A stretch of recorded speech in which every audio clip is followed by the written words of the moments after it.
You could do all the work. Like, you can do all the things that you need to do in a day, but dwelling on it or worrying as to whether or not those things are going to work is going to take you away from being present. So, like, be present because you're still going to get there regardless.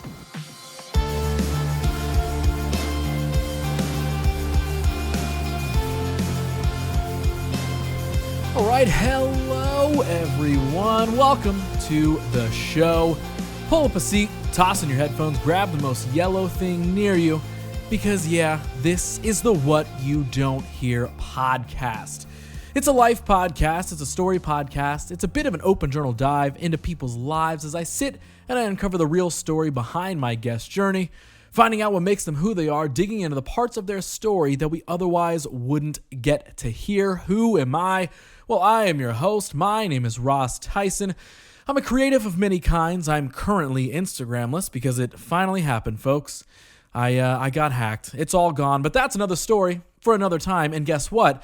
Social media or no social media, I'm still someone who just loves to tell stories in any and every way possible. And of course, as you can tell in this form, I'm a podcaster as I bring you these conversations no matter what, every other Monday and many, many Fridays for those 15-minute episodes. And of course, I've got another one of those great conversations and stories talking about lots of things for you this week as I sit down with my guest, Faye. Faye is a musician from right here in Columbus. We cover a lot in her story. We chat a lot about mental health and self-love, dealing with all the challenges just life throws our way in general, and all of that and kind of how she's experienced that on her journey of making music. But we'll officially dive into all of that in a second because there's some awesome people who believe in this show, which means they support and sponsor this show. And I want to shed some light on them before we go any further because, I don't know, it's pretty freaking cool that people want to sponsor and support this show. Also, guess what? This week, I get to introduce you to another brand new sponsor. Yeah, another new one. Different than the one that I told you about last week, I might add. This is another brand new one. It is insane. So first, let me tell you what's going on with our longest running sponsor of the show so far. That's the folks over at PromoWest. Because yeah, this episode is of course sponsored in part by PromoWest. So you know how it goes at this point. And I'd also say that, I don't know, if you're checking out this episode, there's a decent chance that you might be a fan of music. So if you happen to want to catch a live show or looking for a new one to check out, you can check out one of these upcoming concerts that are going down at Kemba Live, brought to you by PromoWest Productions. They've got Green Sky Bluegrass on February 1st, Mitchell Tenpenny on Friday, February 10th, Parkway Drive comes through on February 13th, and then Dropkick Murphys are coming to town on March 13th.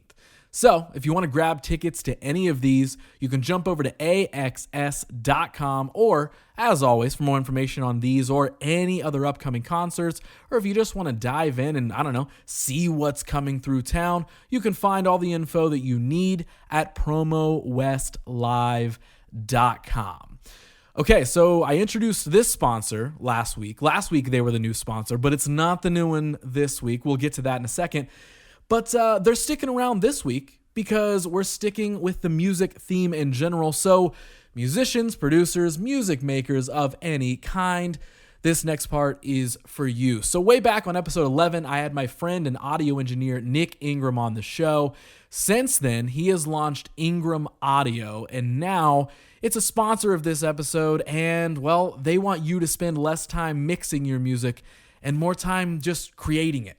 Ingram Audio's goal is to create unique, user-friendly plugins for musicians and creatives of any skill level. Yes, I said any skill level, because it doesn't matter whether you're a professional or a hobbyist trying to write your next jam.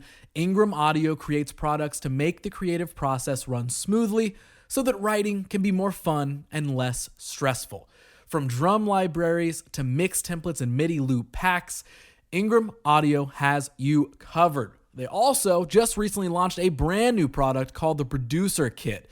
Now, the Producer Kit is an all-new drum library that's mix ready for you right out the box.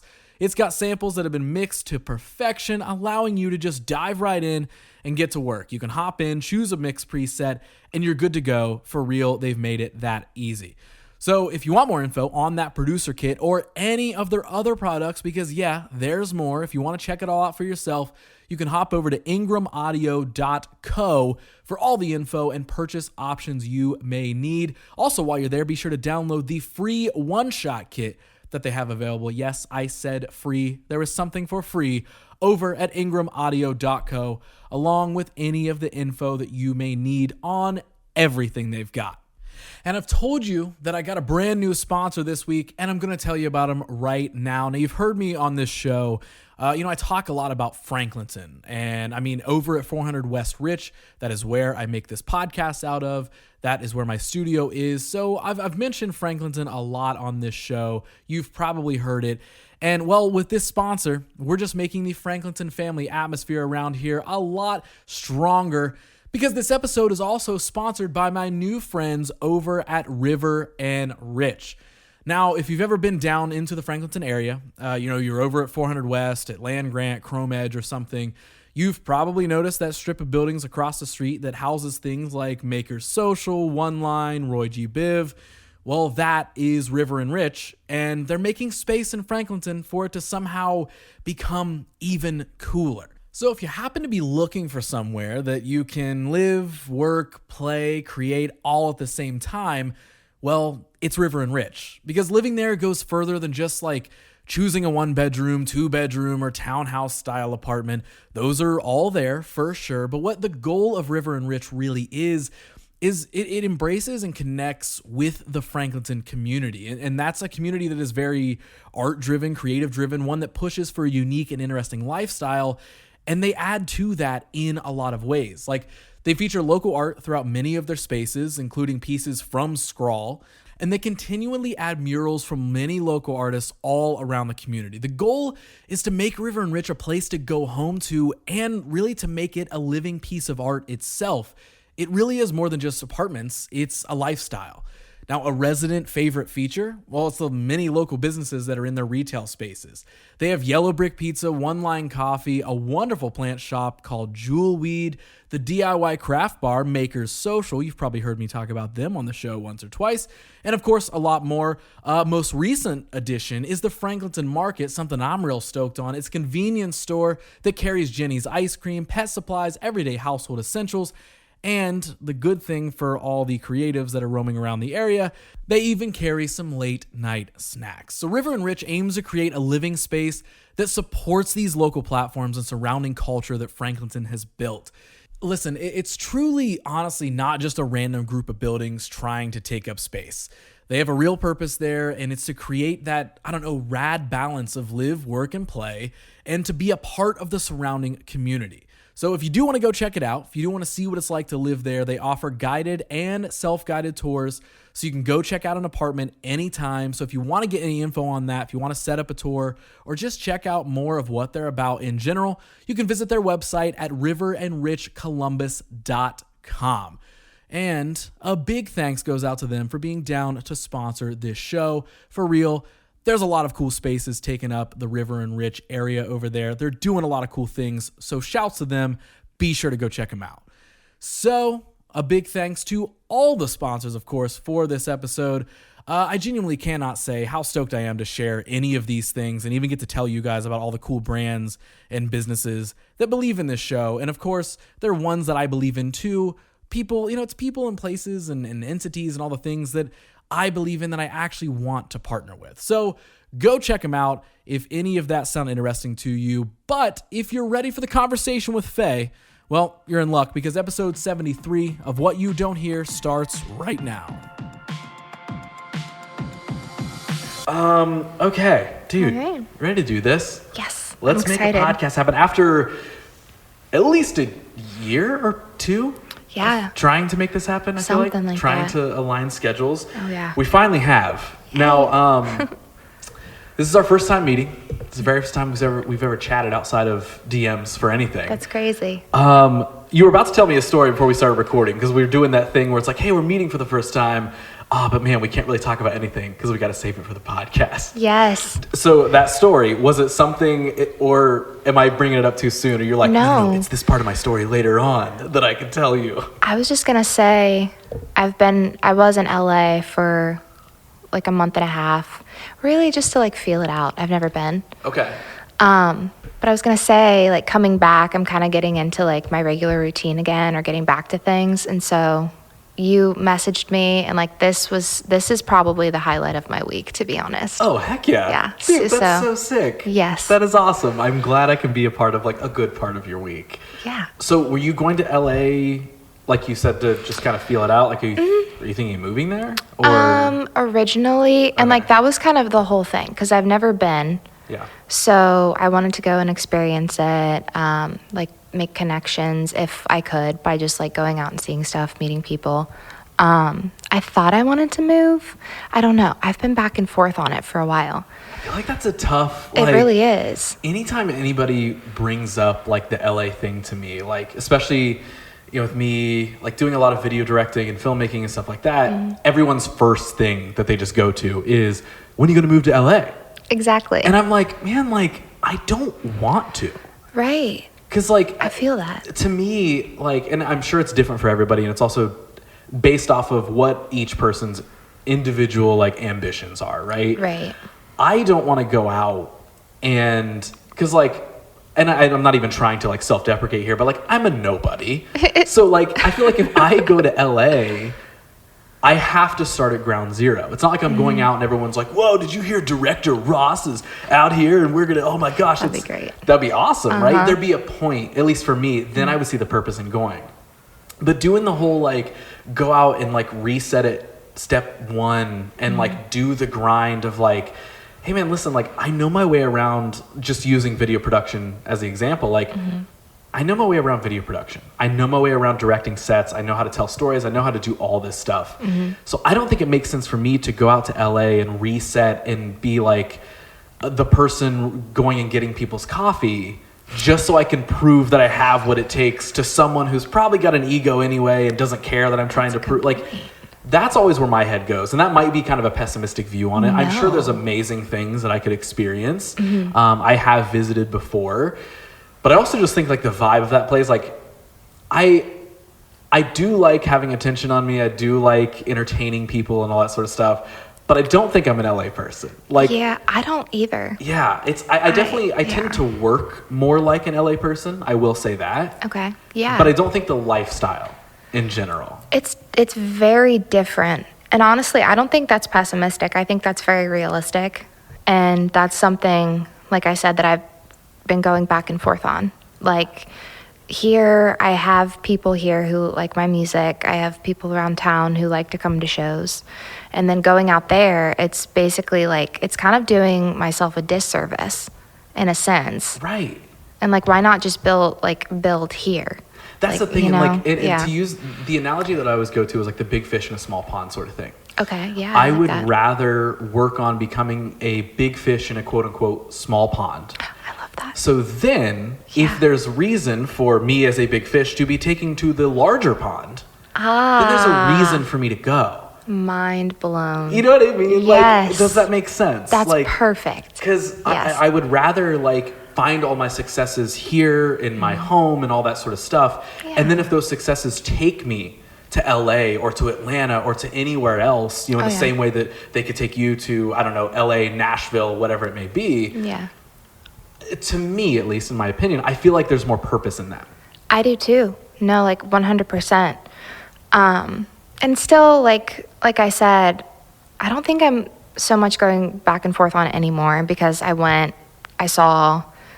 experienced like the city at least a little bit, and it really was not what I expected it to be. And in like good or bad ways? I'm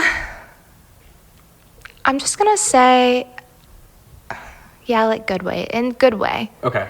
Like it's good for like people, other people. It's not for like me. Yeah, you found that you might not fit there. Yeah. I definitely, a lot of the people there, I could see myself like being friends with, and like especially like the viewpoints out there and like politics, things like that. Like I definitely would align with those. But here, like it's my home, you know? And there's much more like texture. I think that's the right word. Okay. And And plus you have seasons here, and it's just like, this is where I'm from, and like all my friends are here. It's hard. Yeah, it's hard to... I think the only, like, I'm not one of those people that like hates Ohio just because it's the cool thing to do. I'm not like, oh, Ohio sucks. I'm like, no, it's fine. The only thing I would trade is I would trade the winter. I don't like the winter. Yeah. That's the only thing too. I would be like, all right, you know, that would be worth living somewhere else to avoid that. But also, if that's the only thing, I can throw a jacket on and deal with being cold. Right. To still do all the things I want. No, I feel and again, that. not be, you know, growing as the big fish in this pond and then be displaced into a much larger pond where then I'm effectively a small fish again. You know what I mean? Like, I wish I would have thought of that before. Like, that is a really great perspective. It is. That's just always like immediately where my head has always gone with that thought process of, oh, I have to, it's like, it's your location that matters. And like, I'm sure someone could put up a good argument of like, well, Ross, if you were in LA, you'd be making these connections because you'd be at this restaurant when this person is there. Or, well, Faye, if you lived in blah, blah, blah, you'd like, there's always an argument for everything. Oh, yeah. But also like, even just you going out and visiting and saying like, just having the feeling of like, hey, this is cool, but I don't feel like I belong here. Yeah. That's kind of the answer. You don't have to try and... Exactly. I don't know. The idea of like the entertainment world, like you having to force yourself into, I don't know, certain like places or locations, situations, whatever, like I will be the first to admit, yes, if you're in the right place at the right time and meet the right person, that could totally help. Mm-hmm. But at the same time, I also think there's still something to be said for hard work and just, you know what I mean? Like doing the thing. And also like nowadays we have social media, and I feel like if you're just authentic and you promote yourself and you love what you're doing, that's going to take you farther than your location. Yeah, because your location can technically be anywhere because anyone can see it. Exactly. Like 100%. And I know before we were recording, you and I were talking a bit about social media and like the challenges, but also like unlocking how to make it work for you and all that sort of stuff. And that is like, I know it's like the cliche thing to say now, but it's like we have the world at our fingertips now. We literally hold it in our hands. It's wild. And whether, you know, there's a whole other conversation about like the game of social media and feeding the machine and all that sort of stuff. But I do think, just like you were saying, the big point is like you can use it however you want. And if you are being authentic and or vulnerable when it need to be or whatever, that can do a lot of the work that being in a coffee shop when so-and-so walks through, I think those things can work the same way now. I do too. And like, I feel like it's just, because I did that a little bit, like I want to say it was like last year. This year, I just got tired of putting up posts that got the most views, but didn't really like connect. I feel like it's just like instant gratification because you get like 1,000 likes on a post, but really like, are you connecting with anybody? Is this like you were saying, like, is it adding value and like things like that? And so this year I just kind of said, you know, screw it. I'm going to just put posts out that are authentic and align with my values. And I don't care about the like ratio, but it's hard because you like, especially like our generation and younger, and I cannot imagine like just how they're going to feel, especially when they get into their teens and stuff. Being but born into social media. Oh my gosh. It's just it messes with your head and it sucks. But I mean, it's all about balance. I feel, in my opinion, it's just all about balance. 100%. And that's like we were talking earlier, like I'm never perfect at it. Just like, I don't think anybody is necessarily. I don't think anybody's all the time just like, yeah, social media doesn't bother me at all. I don't worry about it whatsoever. Like there might be a couple weeks where you feel that way. And there might be a couple weeks where you're like, what am I doing? Why do I do this? That's my flow, basically. We're like, for years, I did like kind of try to be that creative who not necessarily would follow trends, but I would feed into them a lot. You know what I mean? I would do a lot of the things. Yeah. Where I'm just like, oh, I want to take the photos that I know are going to get the likes, or I'm going to like edit in a certain style that I know will get the likes. And it worked. It did work. Like when I played the game and fed into the machine, it worked. And I was like, yeah, this is awesome. And then at some point I just got burnt out with that because you realize, what is this really doing? Right. Like, yes, you can get some views and interactions, and fortunately or unfortunately, those views and numbers and interactions can bring you opportunities, because that's a lot of how the world works now. Yeah. It's just whatever's the most popular is the thing that people want, whether it's good or not.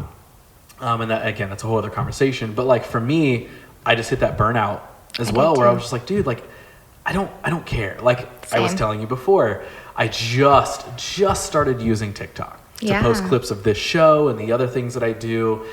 And I'm not like committing my life to being like a TikTok content creator, but I'm like, well, it's there, and why don't I use it? Because realistically, what's it going to hurt? It's just going to annoy me a little bit to adjust to posting on a new platform.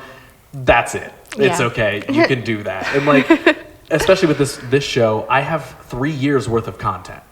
That's awesome. So it's like, okay, there's 3 years you haven't been posting on this platform. You've got plenty to pull from. So it's not even like, true. I don't have to be stressing myself out over, am I filming something today? Yeah. Even if that could be of better benefit, I'm sure me doing the fucking pointing thing and dancing and being like, oh, here's blah, blah, blah, which I don't want to do. I'm sure that would probably help. Yeah. But I can also identify, you know what, like my bar for how I want to use this is here. I don't want to commit to those things, but I will commit to this and just see what it does. Yeah. And just post, because I've got plenty of stuff in an archive that I can pull from. So it's like that balance that you're talking about, that's where like literally fresh in this moment, that's where I'm at right now. Aww. Is I'm like, I'm going to finally give into TikTok. Yeah. I'll post some stuff and I'll play the game as well as I need to. I can do that. Quit being stubborn, bring the walls down a little bit. And just like we were talking about with Instagram kind of being a bit of a trash app now, at least in my opinion. Yeah. Yes, I'll post reels. I want things to get interaction and promote well and all this sort of stuff. But I've also, like I was saying, sort of reverted my Instagram back to like, it's just going to kind of be like a public journal in a way. When I share something I want to share, get vulnerable, get authentic, I will share art that I want people to care about. Yeah. But it's also just like, here's a living portfolio for me. And here's some too long Instagram captions where I'm talking about how hard life is. And then here's a cool project I made all in one, whatever. And just not worrying about playing the game as much. And I do think that for some people, being super deep into the game, that works for them and that's what they like to do. That's awesome. Mm-hmm. For me, I don't like doing that. But I'm also not going to sit, and I'm not in a position where I can just not use it at all and not care. That's where I'm at. Yes. Yeah. And I think sometimes living in that gray area and the in-between can get the job done. I think so too. Yeah. Honestly, I think a lot of it is just, it's all psychological. Mm-hmm. And I had a thought yesterday of how if you don't keep up with the algorithm tricks and things like that, not necessarily posting, but just liking people, because I hate scrolling. It just depresses me more than lifts me up. If I don't do that and post 5 times a week, it'll start taking from your followers. I think that's fake. I think it's all the app trying to get you to really do something. It's not even real. It's not really even doing anything. I think that makes sense. Yeah. Or it could just be me. I could just be freaking out. No, I could see that. Because that's the weird thing is nobody knows. People do, but they also don't. People claim all the time to know how algorithms work and how the apps work and all this sort of stuff. But it's I'll see proof for both sides sometimes. Someone will be like, no, the algorithm doesn't show your stuff to less of your followers. And then I'll look, because I have a page where I have the insights and I'm like, this literally tells me you showed it to 2% of my followers. So wait, I just read an article by an Instagram employee that was like, no, that's false. And then literally the app is telling me, oh no, yeah, that's true. Yeah. So again, that's why I'm trying to teach myself to not be so concerned with this side or that side or whatever it may be, and just figure out, where am I at in the middle? What do I want to do? If there's a week where I want to post 6 TikToks a day, sure, cool, I'm going to do that. Mm-hmm. If there's a week where I want to post one thing, and that's because that's the only thing I feel like sharing, I'm also going to let myself do that too. Because that's where I'm at. One of the things that I think is easy to forget, and something I've had a lot of reminders of, specifically with this show and its growth, is, for example, I just started posting on the TikTok for this show, but for the last couple of years, the Instagram for this show, like, it isn't crazy. It doesn't do like a lot of numbers, doesn't get a lot of interactions. Like, it does very like okay. Mm-hmm. And there's a lot of times I'll get caught up in that, and I'm like, this sucks. Like, is this show not good? Am I not making the right type of content? Yeah, it messes with you. But at the exact same time, the actual listens and all that sort of stuff of the show from real, tangible people, those have consistently grown. And I've like gained sponsorships and partnerships for the show, things that I would have never really thought about getting for the show. Yeah. So in the real world, it's growing. It's working. It's working. Yeah. But on social media, I can look at a post and be like, this got 20 likes and no comments. It's annoying, and I'm like, this must suck. But then I look at the episode numbers, and not that they're like millions or whatever, but like, I'm like, this is good, it's growing. And then again, the fact that I'm like even able to collect sponsors for the show is mind-blowing to me. Yeah. Because it's like, oh, something you started as just a passion project because you love too much talking to people. That has now turned into a source of your freelance income. You know what I mean? Awesome. That's mind-blowing to me. But that's kind of all the proof that I need of like, hey, just because that thing got 10 likes, it doesn't mean anything. Who really cares? Yeah. Would it be awesome if it was getting 10,000? Sure. Oh, yeah. But are they real? Like, are those 10,000 people going to listen? Are they going to share it and engage? Yeah. Exactly. Are they really connecting with what they're seeing, or are they just, is it a scroll and a like and a whatever because I use the right hashtag? Yeah. Like, I get it. Views are nice, likes are nice, interactions help boost everything, blah, blah, blah, algorithm stuff. But, I mean, it's also the classic thing that can kind of be said with any situation. Music, I'm sure. It's like, hey, you could play to a crowd of 10,000 people. That would be incredible. There's a good chance that a high percentage of those people are going to check out your music and follow you. That's dope. Yeah. But at the same time, you could play to those 10,000 people, and if you connected to one person in that crowd and they loved your music and loved your message and loved everything, that's kind of more meaningful. It very much is. Because, like, even when you put it in the, like, longevity perspective, like, are those people going to stick with you while you're continuing to put out music? Are they going to continue to, like, support you and all that? Yeah. Yeah. See, that's what I ran into, like, for years when I was just trying to be kind of, like, trendy creative and do things that I thought people wanted to see because the numbers were telling me they did. Once I started doing things different, more things that I wanted to do or to venture into, numbers started to drop. That attention started going away, and I'm like, oh, wait, wow, because I'm not giving this internet audience the things that, to be fair, they originally followed me for. I get that. I understand that. But when I stopped doing that, it does kind of show you exactly to your point, like, wait, are you here for me or are you here for the content? Man. Because I don't want you to be here for the content. Right. I do want you to be here for me, and then the content I create is the adjacent connection that we're getting to make. Right. You know what I mean? Yes, that the bright and shiny thing out front is what's going to bring them in. Right. But once they're in, I want them to then connect with me just in the same way. I'm sure when you release a song, of course, that's going to be the thing that's going to attract somebody. You're going to want them to check out the song. Yeah. But then if they stick around, I'm sure there's a hope of like, hey, like, yeah, you support me, right? Right. Like, no, it's the exact same thing. Yeah. And it's just confusing. And like I said, it messes with you. But then you just kind of have to like, I don't know. It's kind of awful. It really is. Like the way like social media, it's like everything now. And so are you a conspiracy theorist? So I love conspiracy theories. Okay. There's not a lot that I like fully subscribe to, but I'm that person who's like, please let's talk about it because I'm always into them. Like, so I love all of them. I just think, I wouldn't say I'm like a full-blown conspiracy theorist either. I'm more just like skeptical. Yeah, totally. And like the government, I'm sure a lot of people are with me when I say this. I don't fully trust the government. And no, I don't think anybody just is. like your everyday, just like your ads on like TV. And since I've done a lot of research on marketing, I'm not saying I know everything. I'm just saying I'm able to like detach a little bit if I do scroll, like on TikTok, if I'm scrolling for something like a quote to share on Instagram, I'm able to really like detach and become aware of what I'm liking and like just things like that. And I'm able to recognize like if someone's wanting you to like buy, or like the news, like the news, I can't watch the news. Dude, the news is just a TV show.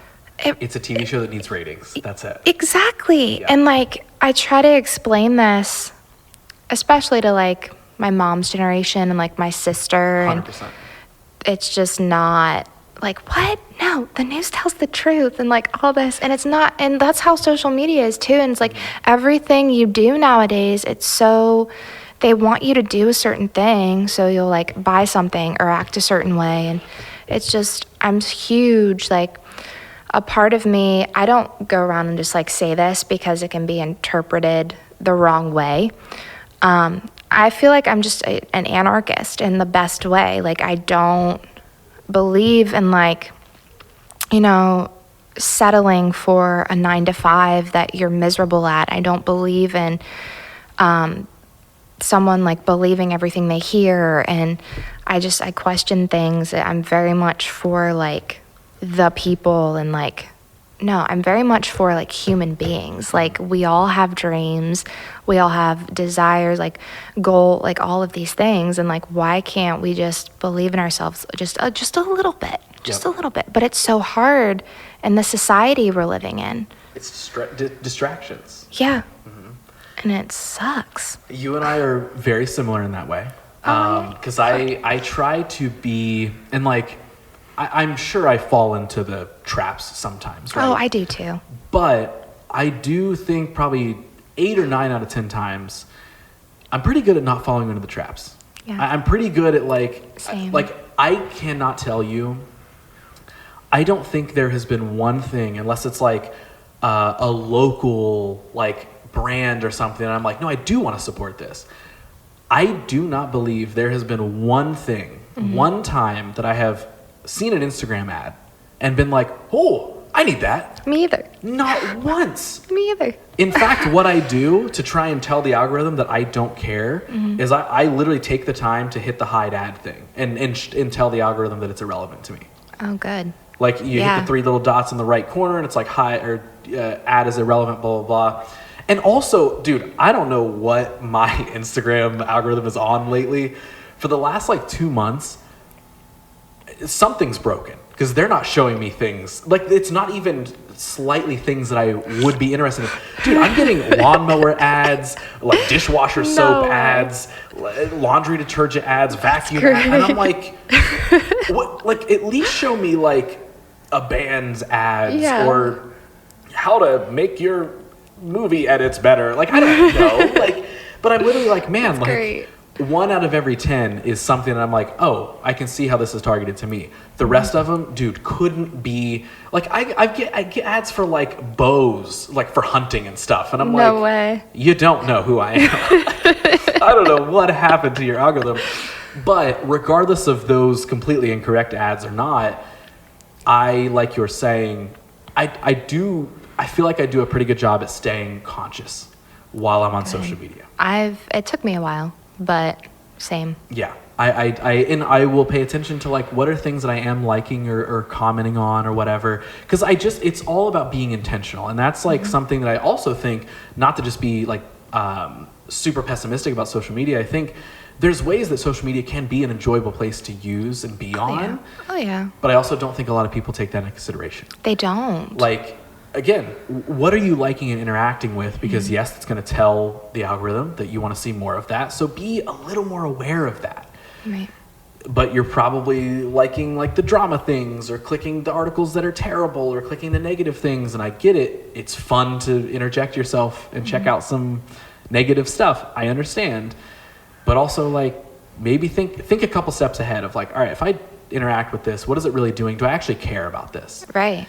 And it might take a little bit of like rewiring, your brain of like not just clicking on random stuff, but like I have tried to consciously do that, especially with like things that I follow, of just like, all right, I'm going to make sure I'm interacting with other artists or creatives or brands or whatever. I'm going to unfollow things that just aren't interesting to me. And that's just it. I'm going to do that. Like I'm so stubborn with social media. Like I use Twitter more so just to kind of scroll and just keep up with stuff that I enjoy. I will literally be so stubborn where like if I see a viral tweet that I'm like, okay, that's pretty funny, or like, oh, that chaos that they're showing me is kind of interesting, I will make sure to not like it or do anything with it. I do the same thing, and I really want to, but I don't. It's your initial like, you're like, oh, like, and I'm like, one, my like on this doesn't matter. It doesn't add anything. It's already got 50,000, you know, and it's this person wrecking a go-kart or something. I don't know, you know. But it's like I could look at it and be like, all right, algorithm, I was entertained by that video, but I'm not going to tell you I wasn't. But that's also because I don't want more of that in my feed. Right. When it pokes through, will I let myself be entertained by it? Of course. I'm not going to act like a robot who doesn't like funny things or silly things or obnoxious stuff. No, I can be into that. Absolutely. I'm going to be entertained by that. But I'm not going to feed into it so that way I don't want more of it. Right. It's literally like kind of like literally being an adult and being like, man, I want that whole sleeve of cookies, but I'm just going to eat one or two because I still get to enjoy the cookie and I still like it, but I don't think I should eat all 12. Right. Like I feel that. That's sort of how I use it. And you know, imagine how different it would be if 10 million people did the exact same thing. It would That's be power. wild. That's powerful. And that's what's scary is like, I mean, we're just perfect human beings. If everyone lived life like us, it'd be amazing. No, but like it is that like it's less, you know, about like, you know, we're not saying do what we do, but it's more so like imagine if just more people were just a little more aware. A little more aware of like that was what I and this and I know that's what you were saying. No, you're fine. But like it is that idea of like, okay, before you add that comment, what does it really do? Yeah. Before you're retweeting this like terrible, insane thing, like there's a page, for example, on Twitter that like recently crept through my algorithm. I must have liked something at some point. And it's like, it's a huge page. It's verified and all this sort of stuff. And it's like, it's kind of like it's like a similar to like a World Star, if you remember World Star. Yeah. Like it's similar to that. It's not necessarily fights, but more so just like crazy shit. Mm-hmm. And like one of them I saw the other day, I was like, man, this is like actually kind of fucked up. Like I don't like, it wasn't like gross or anything, but I was just like, this like isn't funny. Yeah.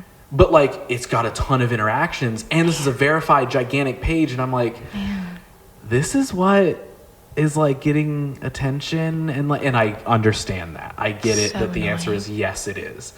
But I saw it and I was like, man, this is like, again, me individually, I didn't find it interesting, but it says here that thousands and thousands of other people did. And like, just to like indulge myself, I was like, I want to see what the replies are like to this. Mm-hmm. And it's a bunch of people like shit talking the people in the thing and all this sort of stuff. Just like they think they're being funny, but it was just like hate. And I'm just like, dude, this is weird.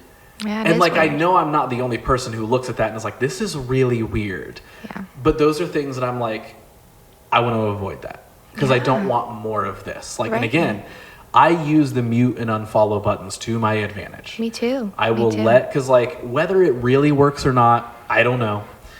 But I will we've said it 1,000 times, but I will let the algorithm know I'm not interested in this. Yeah. So if one of those videos peeks through, I'm going to take the time not to hit like or retweet or comment and be like, I don't like this, blah, blah, blah. Because guess what? When you do that, you're actually just feeding into it. You are. When you're giving the opposing thought of like, this is dumb and you shouldn't, blah, blah, blah. And it's just making it get more like, yes, it doesn't matter. So like what I do instead is like, I want to remove this from my view. And I want to let this machine know that I don't want more stuff like this. Yeah. And then hopefully it listens and reevaluates what it needs to put in my feed. I don't think a lot of people do that either. I don't think a lot of people remember you can unfollow something, you can mute something, you can tell the feed, don't show more of this in my feed. And it might take a couple times of doing it, maybe for it to catch on. I don't know. I'm not that smart.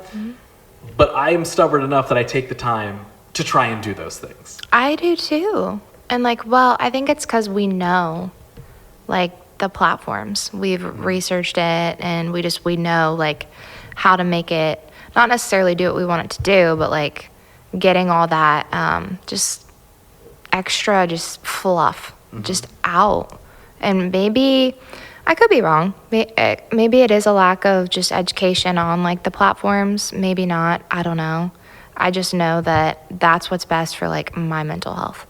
Yeah. And I do think it's also because like, I don't know, it's weird. And kind of back to the conspiracy thing. It's like a lot of these social platforms, like, yes, they have taken some actions to like prevent like hate or bullying, or if you do post something that is a little sounds or even seems like self-harming or something, they will, I think they have things in place like alert you, like they'll send like a warning to you of like, hey, what's up with this? Like, are you good?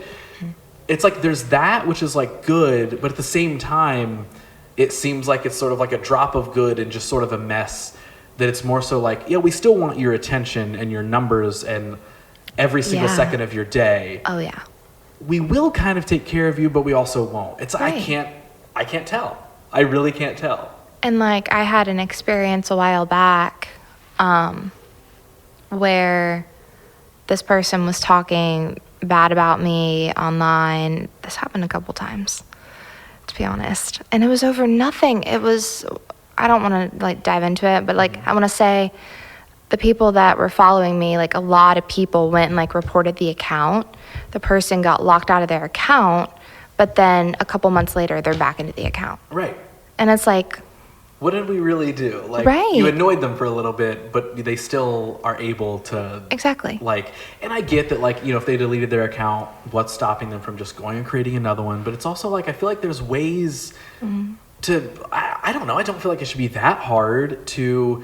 Hey, this is a person who's genuinely hateful or bad. Yeah. So, cool. We're not only going to lock them out of their account, we're going to remove their account. And guess what? We have the because they clearly have the power. We have the power to prevent you from making new accounts too, pal. Like, sorry. Like, and maybe, I don't know, keep them off social for like a year. Yeah. And then if you want to let them back on, let's see if they change. And guess what? If they didn't, just take them back down. Who cares? Like, and of course, that's, a big topic right now with, like Kanye and stuff like that. Like, going insane and having mental breakdowns on social media. And Is he really? Oh, yeah. Like, and I don't pay attention to it. I'm not a Kanye fan necessarily. I never have been. I haven't either. And that's not me like taking a stance. That's just me being like, I don't follow it. Otherwise, when I just see I see the things pop up and poke through it, I'm like, what the heck is going on here? Or I see someone share it and I'm like, this is insane.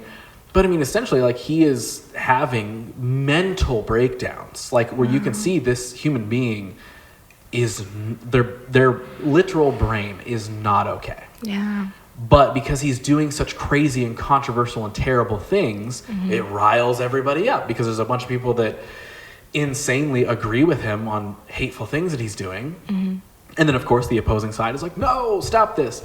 But it's like, it's just so weird because it's like his accounts get deleted and then a couple months later they're like, hey, he's back now. And then he does it again and they're like, wait, what? You did it again? They have, I don't mean to cut you off, but they have facial recognition.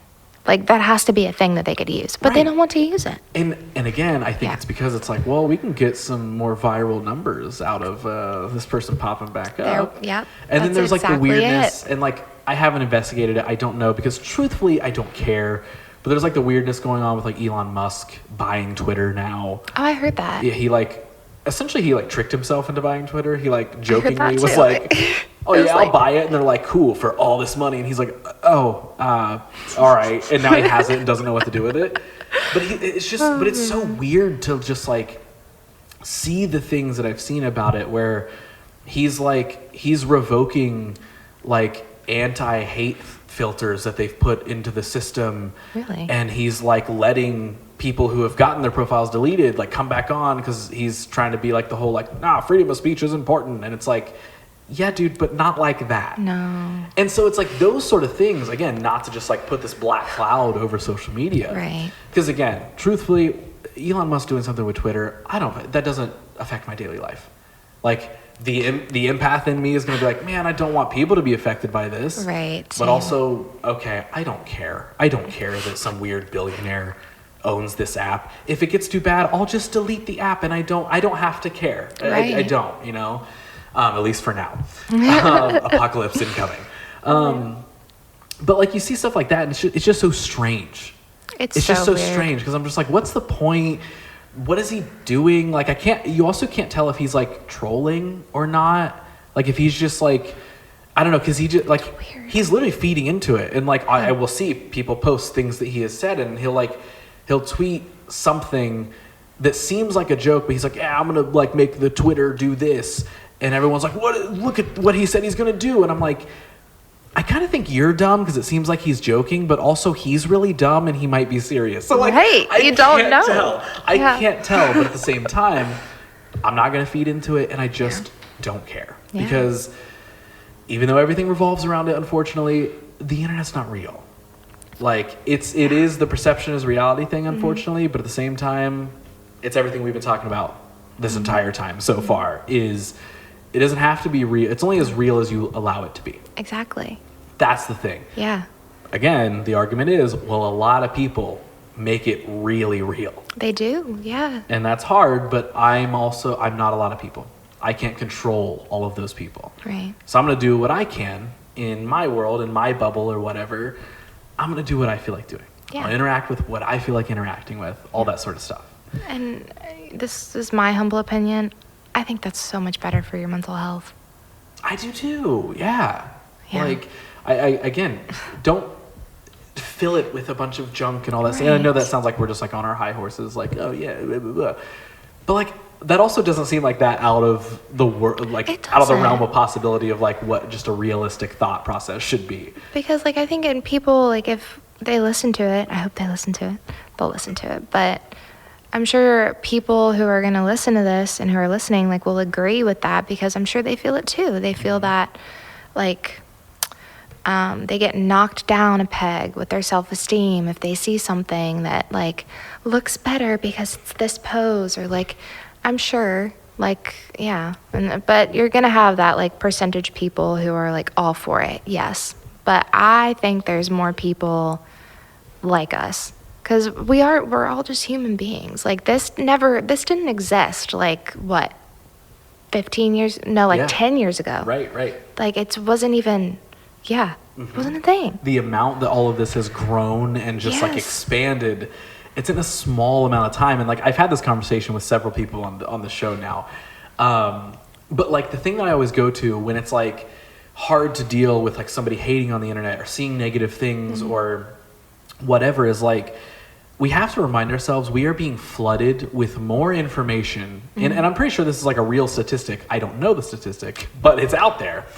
We are being flooded with more information in an hour or in a day than people would receive in their entire lives most of the time. I've read that somewhere. So you're right. And it's like we are ingesting so much stuff. So then, especially when it comes to, I don't know, getting hated on or whatever it may be, like the negative parts of the internet, you also have to understand that like we literally, at least in my opinion, have not emotionally and mentally evolved to be able to handle that yet. No.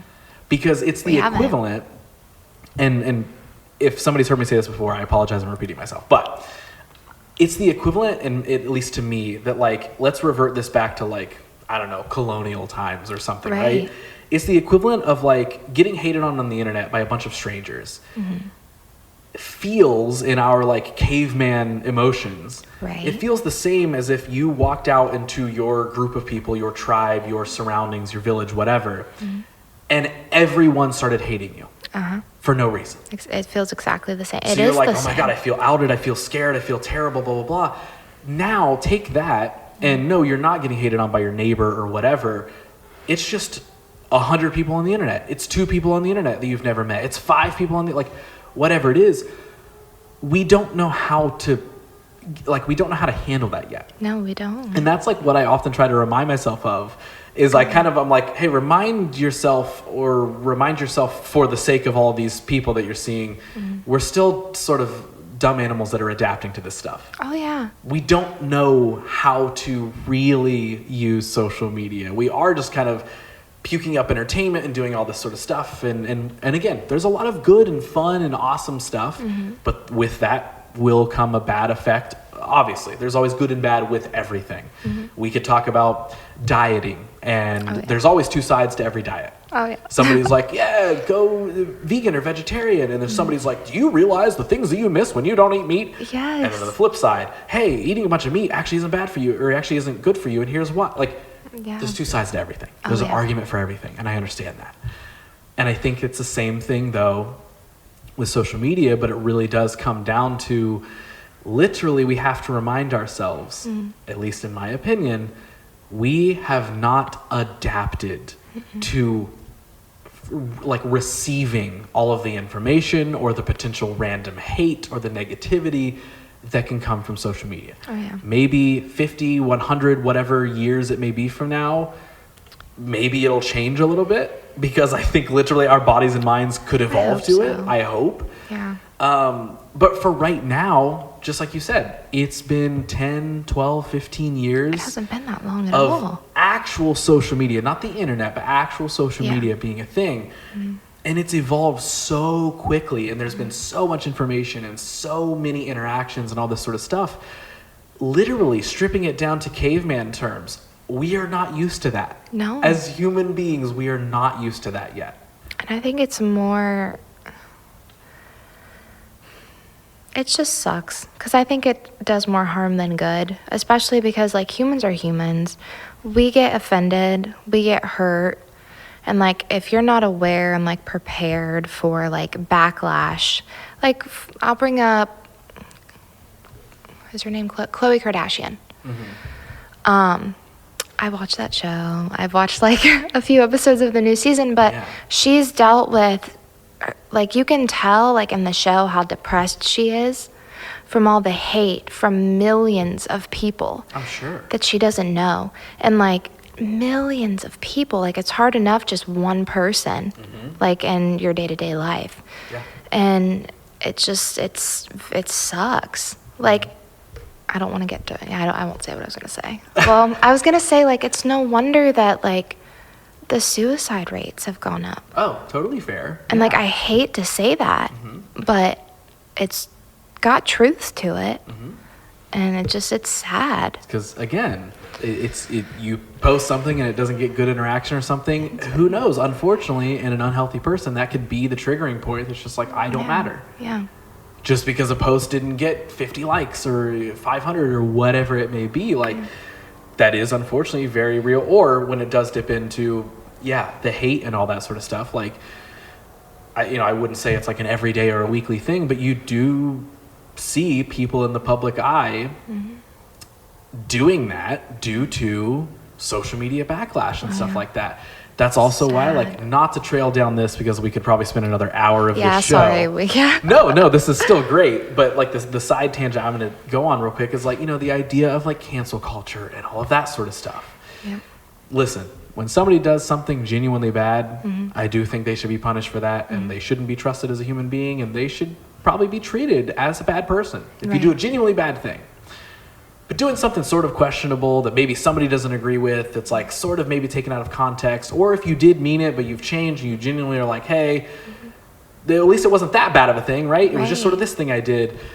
Listen, we don't need to like get thousands of people to come in and be like, they suck because they did that thing 10 years ago. They're terrible. Like, again, there's a parameter. If it's a really bad thing. There is, yeah. No, screw you. I don't care what you do with the rest of your life. Right. You did a terrible thing. F off.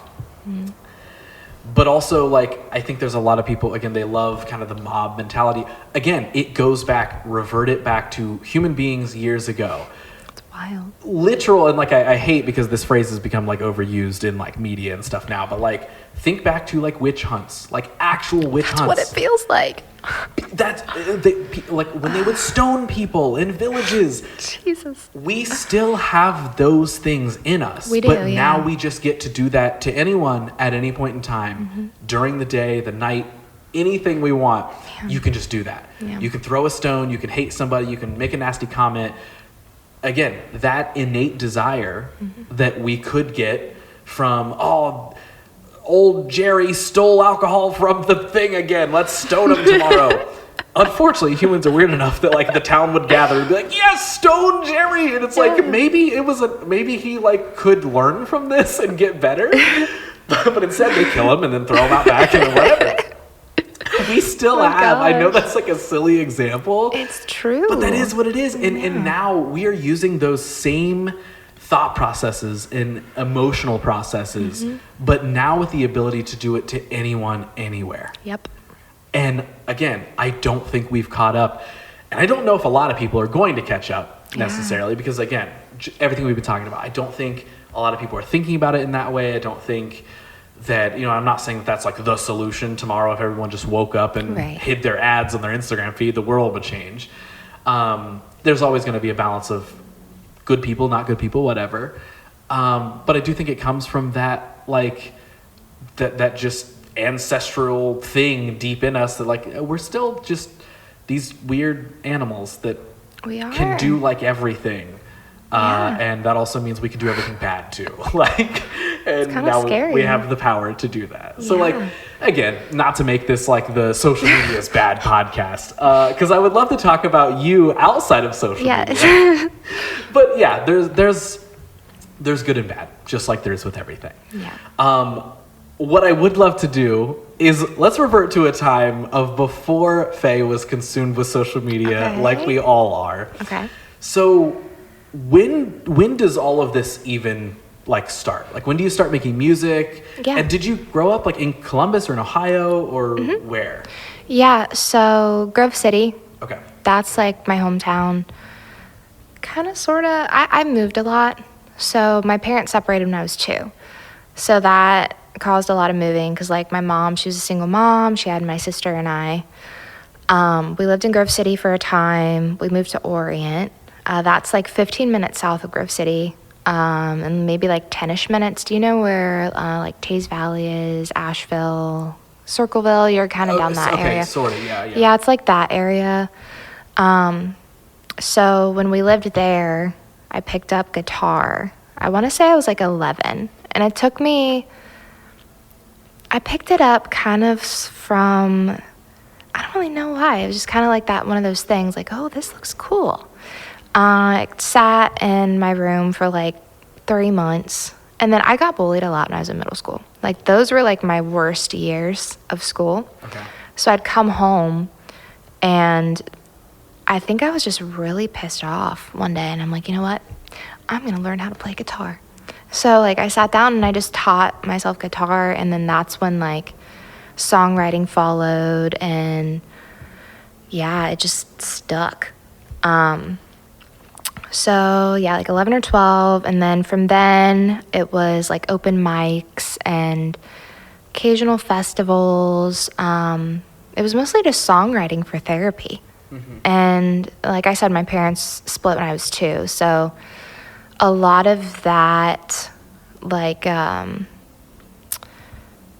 call it, like, monkey in the middle type of thing with my parents. Like, when you have a divorced parents, I guess that's just a thing. They're just very like, no, you're on my side or yours. I don't know. But that, and then my dad, there were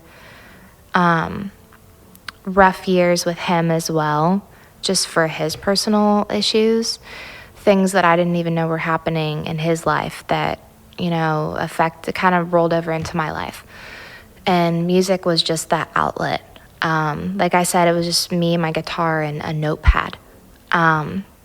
And then fast forward to 2018, I had my first, like, real breakup. That, plus I'm older. I want to say I was like, 2018 was 22, 2019, 4-ish years ago. So that would be, I'd be, what, 21? 2, 3, 4. Yeah, because I'm 25 now. Horrible at math. Me too, so I can't help this. But yeah, I took that whole year off because I was just depressed. And then, like I said, family issues, my first real breakup. I didn't play music for like a year. I went to C-State, picked up a major there, exercise science, because that's like my hobby. I just love like fitness, weightlifting. It's just great for my mental health. Didn't play music for a year, and then 2019 rolls around, and it was just like this epiphany moment. I really don't know what happened.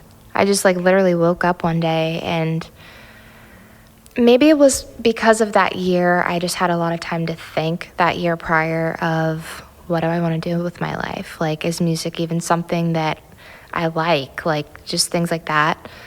Do I want to pursue it as a career?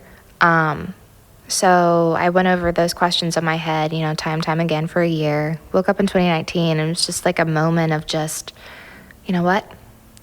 screw this, I'm done waiting.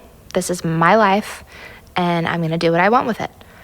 So I paused school, and around that time I was nannying, and then I was doing Beachbody. So you can sign up as a coach with them, and you get paid like for the people who sign up under you. I still think it's kind of a pyramid scheme. I don't. So when I was doing it, it taught me a lot about network marketing and marketing on social media. So I'm like, well, as I did that for like 2019, for a year in 2019, and it taught me a lot about social media. And then I just realized, like, this isn't really my thing. I don't know if this company is something I really even want to like support anymore. So, and it just didn't feel right, like cold DMing people and like trying to sell them something. So I took all of what I learned, like with the social media and stuff, and like finding your niche audience and your niche person and all of that. And I just started like full speed ahead, just working on music. And around that time, like I call them synchronicities. And around that time, I got into law of attraction too. So like that, the synchronicities that happened led me to like, I'll just tell you. So I moved in, I was living with my mom at the time, and my grandma was living with us, and she had Alzheimer's. She ended up passing about 2 or 3 months into like this new, bigger apartment we got so she could live with us. But from that came money that my mom inherited. And from that came going to Nashville. And then we ended up going to the CD Baby Music Conference. And I met a lot of people there, made connections that I still have. So like synchronicities. And then I just kept like taking care of myself and pursuing, my dream. And marketing on social media, I'm trying to like do like a timeline. Yeah. Then 2020 comes around, and right before COVID, I had a band, and I was like ready to play shows, and then COVID hit. And that kind of like, I don't really know what happened. It made us sit back and like to kind of look at things. The band and I especially, but we just realized like we weren't really a good fit, like music wise. I was playing with a couple of metal musicians, and I think I'm not a very patient person. So it's easy for me to like skip ahead, not get all the details, not look at everything and like really evaluate the situation. And so that's probably why I was like really pushing. I think I was just pushing it too much and not really taking into consideration like the other people. Mm-hmm. And it just wasn't a right fit. And like they had their lives, their families, all of that, plus COVID. So I braked a little bit and tried to keep up with social media and put more focus into like live streams and stuff. Live streams are weird. That's a whole other topic. You can't be like a connection like in person at a show. You just can't. And it's like I said, it's a whole other topic. But 2020, and then about late 2020, early 2021, I finally got like solid band members. And it is very hard. Like having a band, keeping a band is extremely hard. I don't know why. It's almost like it's a curse, but it takes, I don't know. But I had solid band members, and we played pretty much in the entirety of 2021 and just playing shows. And also, is this okay? Like, I'm giving you like the whole layout here. No, give all of it. Yes. No, tell everything you want to tell. It's just like I guess my little story. But 2021, we played, like the goal was to play as much in Columbus just to like build buzz essentially. So we did that, and then I had life changes. So I started dating somebody again. It's hard to do that in general. So like doing that and working almost full-time plus music, it's just a lot. And I think I'm not blaming a lot of I blame myself a lot for not fully showing up for everybody in my circle at the time. And also doing, creating a band, being in the music industry, it's very much like learn as you go. And me as a person with like ADHD, I have BPD now, which I eventually learned. Trying to keep a relationship where we're living together, trying to like sustain. And so around this time, I think a few months before like the winter of 2021, so it would be like fall, I got an LLC and I did all those things. So it's like a legitimate business. So trying to like keep that up and running, I'm doing like all of these things and trying to do the booking and like all of it. And let's see, where am I now? So this is like winter of 2021. Things started to get like really rocky for me mentally, just like with the stress of it all. And then 2022, no, gosh, I'm way behind. This was late. No, this is right. And then 2022. I'm sorry. I'm kind of like, so this year, so like January, February, March, like January, February this year is when my second, like I would consider it my first real like canceling thing happened. And this was, what it was over was back in 2018, early 2019, when I really started using social media. I'm a huge Kendrick Lamar fan, and I was trying to like post on my stories a lot, because back then it was all like stories, and you got to post on your stories like 10 times a day and like all this. And so I posted me singing along to Mad City, and I sang the N-word with it. Okay. Yes. So at that time, at that point in time, someone whom I met like one time screen recorded it, reshared it on his story, and was upset about it. And this was back in like 2019. And I said, whoa, man, like, I'm sorry if that offended you. I was just having fun. Like, I'll delete it. So I deleted it. I apologized to that person, and then I just thought it was done with. So January, February of this year, there's this place. I'm trying not to name names. Totally fair, yes. But it's like a club. It's like a skater club thing. But my band at the time were very much, they probably still are, into that like clique and club and a group of people. I was too. And so this video ended up being spread around this place, and the person spreading it was the friend of the original person. But they were like kind of spinning it as, you know, she's racist, she's an awful person, she does not deserve support type of thing. So my band did what they felt like they had to do and basically sided with this whole place and said, you know, like, they did not talk to me at all. They just kind of like, I was messaging them and asking them, hey, like, what is going on? Like, please, would you respond? I felt like an idiot, like a crazy person. Completely dropped. I was completely dropped. So that kind of, it woke me up a little bit, and then made me realize, you know, like, I need to start taking this a little more seriously, and a little more seriously, treating my business as something not so like, I feel like up until that point, I was very, oh, this is so fun. Like, everybody loves this. Everybody loves it.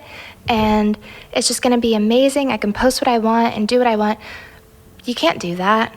You can't just like willy-nilly something that you want to have legs. So I was dropped by my band, and this was a month before we go on our first tour, which the tour, it wasn't like this super, oh my gosh, this is an important tour, but it needed to be done, not only for my experience, it was mostly for my experience and like to see how it was like with a band and to get like a little more traction and start getting things like really moving. So luckily I found 3 other guys. 2 of those guys are still with me and I love them so much. They were in my video. So I found them. They showed up. They're like, Faye, we're ready. Let's play. Let's do this. And like I said, this goes back to what I said about it being a learning experience. Because there's just things that I didn't know. I'm maturing. I'm trying to become a better person. And you have to show up for people in general, but especially if you're like trying to run a business and if you're trying to like keep these parts of a band moving smoothly, and there's just extra things you have to do. So fast forward to like March and April of this year, my old band drops me. I break up with my boyfriend. I move back home. I get a new job. Like all of these things happened. And a lot of good things came from that. And like I said, the tour still happened, but the photographer that I had was supposed to come with us didn't end up coming. So like things that I wanted to like do on that tour didn't happen. And then I ended up getting sick. So the last 2 shows, we had to cancel those because I didn't have a voice. And like on top of like ADHD and BPD, I have an IgA deficiency. So it's a low immune system. So I have like all of these things that I feel like I need to make sure that I'm okay so I can show up for those other people. But like fast forward to now, and I'm just really turning a new page. I'm trying to, at least. I'm trying to, take care of myself so I can show up for my 2 bandmates that I have now. Take care of myself so I can like take care of my dog, like take him out for a walk twice a day. Like just, it's like little things like that that do make a huge impact. And if you do ignore it, like for long enough, it'll like surface in an extreme way. Mm-hmm. And so I'm trying to just like keep it all together. And I finally found a wonderful human being her name's Emily Keefe. Emily, I hope I said your name right. Because it's spelled Keefe. So I'm pretty sure I pronounced it right. But she's amazing. She's very great at like administrative stuff, and she markets like PR and like playlisting and things like that. But she's helped so much. And so for the longest time, I was just trying to find like somebody who like actually cared. I think it helps because she's a woman, no offense, but like she just kind of gets, because she's an artist herself. So she acts, she has her own music like brand, and she just gets it. We work well together, and I'm just very grateful for her like tremendously, because just having like one person to help you out with like emails and things like that, like it helps a lot.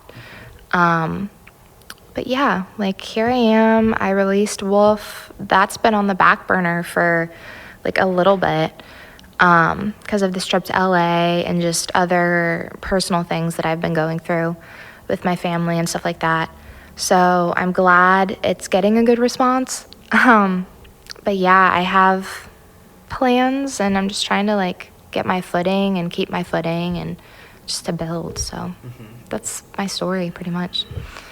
And cut. No, so there is so many different things I want to dig into. Sorry, that was a lot. That is literally why we are here. That is. I would much rather you talk and tell all the stories than me have to be like, so do you want to tell me about this thing or that thing? You know what I mean? Like, so literally don't apologize at all. So lots of things I want to dig into. Okay. First and foremost, like I love that you told the entire story and shared a lot of the ups and downs. And also, like, I think it's super important that you shared like the work that you've done on yourself. Yeah. Whether it's like dealing with mistakes you made or hardships that popped up or whatever it may be, like sitting here now and saying like, yeah, I'm working on me and it doesn't go perfectly and there's there's always new things that I'm going to have to try and retry and all that sort of stuff. But again, like doing the work on yourself to be able to show up for those other people, whether it's people within your creative circle, your life, your whatever, that is super important. And I do think that that's the value of like anyone's story necessarily is like, hey, here's a bunch of shit that I've dealt with. And here's a bunch of stuff that I've been through and had to endure. And again, like mistakes I've made or whatever. But here's what I learned from all of those things. Yeah. And I'm also like aware that there's probably going to be more things I'm going to have to learn from in the future as well. But doing the work to better equip yourself to handle those issues when they pop up. Yeah. I think that is the major thing and the major takeaway that I loved hearing is that it is about that. It's not just about, here's my story and a bunch of crazy things happened to me. Doesn't that suck? But it's more so like, here's crazy things that happened to me, or here's the good, the bad, the whatever. But here's what I learned from those things. Here's the work that I'm now doing, because I do think that those are the most important things to take away from all of those experiences is, okay, it all shapes and molds and gives you new tools to then make you a new version of yourself that can take on the next wave of issues, the next wave of problems, or the next great things, because you also can do wrong with good things too, if you don't know how to handle them or you don't know how to take them or whatever. Because at any point in time, speaking on like recent stuff, like, band drops you and you could have been like, I guess I just can't do this anymore. Why is everyone being mean to me? Why is it, but you were like, hey, okay, I get it. This sucks. And maybe you weren't like that calm about it, but like, you're just like, yeah, this blows. Like this blows. What the hell? But okay, what can I do to get better? What can I do to fix this? What can I do to solve this? And how do I find basically the next chapter of myself? Those are the important things that I think a lot of times are like easy to overlook. Like straight up, like right now I'm in one of those periods where, I had some recent life changes that were not fun to deal with. And I'm sort of, at least at the time of us recording this, like feeling that sort of like lost feeling where I'm like, man, like this stuff impacted me enough that I don't really feel like myself, because sucks. In those moments, sometimes you have to go into survival mode. You do. You Absolutely. have to go kind of into autopilot where you're like, I'm going to do the things I know I need to do. And anything outside of that, I don't have the energy for. Yeah. I don't have the capacity to handle right now. I just need to focus on like, am I just being me, as much of me as I can be right now? Am I just surviving, right? And like, so again, at the time of us having this conversation, like that's a lot of the last handful of weeks. That's what it's been like for me personally, is I'm in that mode where I'm like, man, like I know the things I want to be doing or even maybe should be doing or whatever, but learning to not like necessarily fight those battles and just sort of take things as they come. Take things day by day and realize like, okay, this thing changed, or I lost this, or this went away, or whatever it may be. And it's like, okay, I need to remind myself, all this stuff that I talk about with people on a podcast all the time. Like, okay, what do I do about these things? Yeah. And not that you have to instantly find a solution, because I think it's very easy for us to tell ourselves that. Of like, I'm sad or I'm bummed or I'm angry. I need to solve this right now. Because of course, why wouldn't you want to solve it and make it better? But learning to give yourself that space to grow or push through those things, like that, again, I'm not perfect at that at all. Me. The amount of insane things that I've dealt with in my life, just as everybody has, it makes you a little stronger each time, but there's never going to be one time where you're like, oh, I have all the answers now. No. The next bad thing that happens to me, doesn't even matter. It won't bother me at all. It's like, no, you And that'd be nice. That'd be amazing, right? you're always going to get knocked back down, but it's learning new ways to get up. And I think that's the thing. And reminding yourself, you will be able to get up. Mm-hmm. And I think, again, that's where I've been recently is I'm like, yeah, all right, getting back on my feet is relatively difficult right now. Mm-hmm. But at least I know that I can. Yeah. You know what I mean? I know that I will be able to at some point. It sucks when that journey back onto your feet is a little longer or a little more difficult than what you want it to be. But if you can at least have that tiny voice in your head, even if it's way in the back of your head that's like, no, we got this. At some point, this will be a lesson that you will look back on and be able to say like, okay, that sucked to experience. Mm-hmm. But I learned from it. I gained some new life experience. I figured out maybe a little bit more of who I am or who I don't want to be or who I can be. Mm-hmm. That's so much of what can come from all of those things. Oh, yeah. But the hard part is that it's a lesson that you have to continuously relearn. It's sucky. Like, it can get better, mm-hmm. but it's still, like, bad things can happen and probably will happen. Yeah. And you're a little bit more equipped to deal with them. But it doesn't mean that the problem isn't there. Right. It doesn't mean it's just like, oh, yeah, I experienced that. It's fine now. Like, this is fine. And I did that. I'm a suppressor. Like, I will suppress and suppress and suppress. I may write about it, but I don't really, like, acknowledge it. And that's, I feel like, is even more detrimental. Because, like I said, that's going to resurface. Maybe even subconsciously. You might be a little bit angrier. You could, like, just, lash out at somebody for, like, a thing that might have been triggering or that isn't really even that triggering, but it's because you didn't acknowledge and really, like, let yourself feel whatever it was. Like, it could have been a trauma. It could have been, like, it could be anything. And that's what I'm trying to do now. And, like, I'm a lot better than I was, like, a couple weeks ago. But it's going to take time to heal. And, like the saying, like, time heals all wounds. And it does heal all wounds. And you may be a little bit bitter, but you will be stronger, and you will have learned something from it. Like, there's always going to be that key takeaway too that's going to come with you. Do you feel like is there one big situation or one, like, what do you feel like the biggest takeaway that you've learned thus far, like, on your journey? Like, I know that's a very specific question, but like, is there something that you kind of carry with you now that you're like, hey, I dealt with these things or this thing or whatever, and that's besides the point, but the takeaway for me that I'm now able to use to help myself is this? Emotion regulation. Okay. That and taking space for yourself, because, like, constantly, like, being around people or, like, suppressing and doing, like, the going through the motions type facade is just going to lead you to do things subconsciously. Like, you're going to lash out, you're going to, like, not be present, you're not going to be able to, like, you can't give from, like, an empty cup. I use that analogy a lot. And using, like, I feel like everybody could benefit, but now that I know that I have, like, BPD, emotion regulation skills are, like, huge for me. Because I can be very impulsive, very reactive, not proactive.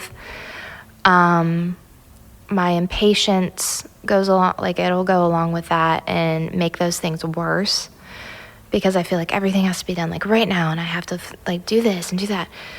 That's not the case. And, like, sometimes the best thing to do in, like, difficult situations, heck, like, it could be like sensory overload in your brain, and you just need some time to, like, think before you make a decision. I do that a lot. That's why I, like, really like texting too. Not necessarily, like, trust me, I do, like, phone calls and, like, FaceTimes and stuff, but I'm able to really, like, process, and I try to, like, really, before I respond to anything, respond with the other person in mind, and just, like, little things like that. But, like, yeah, to answer your question, emotion regulation skills and, taking care of yourself and doing things you need to do so you can show up for other people. Yeah, 100%. Yeah. One of those things for me, it's small, and I'm sure a lot of people do this, but I feel like I didn't, until recently did I really uncover how to actually make a practical use out of this, is, a lot of people like journal or stuff like that, but even like you're talking about, texting and just like almost visually getting the words out of your mind and either onto paper or onto a notes app of your phone or whatever. That's something I've recently like kind of harnessed as a bit of a power to release like emotions and thoughts. And I know that that's just writing. People have been doing that for years upon years. It's great. But like even like a handful of months ago, there was a client that I was actively working with, and I'll just say he's not the best of clients, and he did some things that I was like, man, you are like mistreating me terribly, like blah blah blah. But instead of being reactionary and just immediately lashing out and be like, you're an idiot, blah blah blah, I was like, okay, I want to say that, and I'm still going to stand my ground. I'm not going to let myself be walked on. Right. But I'm going to say to him what I need to say to get through this moment right now. Stand my ground, but also just like, hey, we don't have to like immediately burn a bridge, right? But there was still things firing off. Like after that conversation was done, my brain was still just filled with all the like, FUs I wanted to say to him, right? So I'm like, okay, you know what? Like I just need to try and word dump this out. Like I just need to just flood the emotions out. So I hopped into the notes app on my phone and wrote out like essentially what would be the like client breakup email that I would send him. And I wasn't saying F you, you're an idiot, right. But I was getting like flooding all the emotions out of like, all right, what's everything I want to say to him? How can I say it, still be professional, but let him know where he's wrong, let him know what I won't stand for, and let him know why we are no longer going to work together. Yeah. And after typing that out, I didn't immediately send it. I wasn't like, yes, time to fucking get rid of this person. Simply after writing it out, I felt better. Oh, it's amazing. It doesn't mean that the problem is solved. It doesn't mean that he's not a bad business, whatever. It doesn't mean that the issue isn't lingering and couldn't pop back up or whatever. But for me in that moment, I released it from my body. I took that negative energy and I got it out in some form, and I literally felt it go away. Yeah. Because I was like, oh, I released, and I'm not suppressing the thing. Yeah. I'm not tucking it deep down like, cool, the final straw, I'm going to tell him all these things. It was like, oh, okay, I got some of this out now. And now when the time comes, the time is right, I was able to kind of like go back to that and be like, okay, do I need to refine this at all? But it also like, it's like, no, here's my valid feelings that I was feeling, and now I have those to revert back to. Yeah. But the important part of that was expelling it from my body. Yeah. And like, so I've started making that a practice, whether it's like, it has to be something as negative as that or something, but if there's just like something that is like a tricky situation or difficult situation that I'm like, I really want to say this to this person, but maybe I shouldn't, maybe now's not the right time. All right, hop into a journal, hop into the notes app, your phone, hop into whatever, and just write it out. Write it out, because I think that there is a lot of value, and I'm not saying this is some groundbreaking mental health note that I'm giving, but like I have learned that I think there's a lot of value in taking that energy and just expelling it in some way. In the same way that there's value in talking those things out. Oh, yeah. And I know people say that all the time about mental health stuff, like talk to somebody, talk it out, reach out to somebody, blah, blah, blah. People aren't just saying that just to say like, oh, somebody will support you. I literally, like, let's take the like, mental health buzzwords out of it for a second, and let's go back to like the caveman part of us, right? It's the community thing. It's a support system. I think there is so much value in releasing all of those things, sitting and talking with somebody. Again, you can text, you can message, you can write in a journal, you can all those sort of things. And again, I think the ultimate form of that is sitting with somebody and talking all of that stuff out. Yeah, and again, I agree. None of that's groundbreaking. Therapists exist, right? That's all stuff that is real. But I think a lot of people overlook that thing. It's easy to overlook it. Yeah, there's not a giant leap you have to make with that. It is simple. Hey, friend. Yeah. Can we talk? Yeah. And it is hard sometimes, because there's a lot of times where I'm like, when I'm in a place where I need to be sad and talk to people, I just will. Because I am a very like I have no problem being vulnerable about things. I have no problem sharing things. So in those moments where I know I can't deal with it by myself anymore, I will go to people and be like, I just need to talk. I don't need a solution from you because there might not be one. The solution is somewhere in me that I haven't uncovered yet, right? But maybe some advice, opinion, just thought. I just need to just hear some things, but also just get this out. It does a lot of good. It does. It doesn't solve the problem, and that's not what I think anybody says or means when they say talk to somebody. It's not going to solve the problems. It's not even going to make necessarily the feelings go away instantly in that moment. But it's going to help expel some of that negative energy, some of those like terrible feelings or thoughts that we can build up in ourselves. It's like it's a different version of like the cup analogy. Like, let's say maybe the cup is filling up with a bunch of really contaminated water. Okay, let's dump some of that out so it's not overflowing and consuming it. Like, and then we're making room for fresh water to be dumped in. And at some point, it'll filter out that crappy water.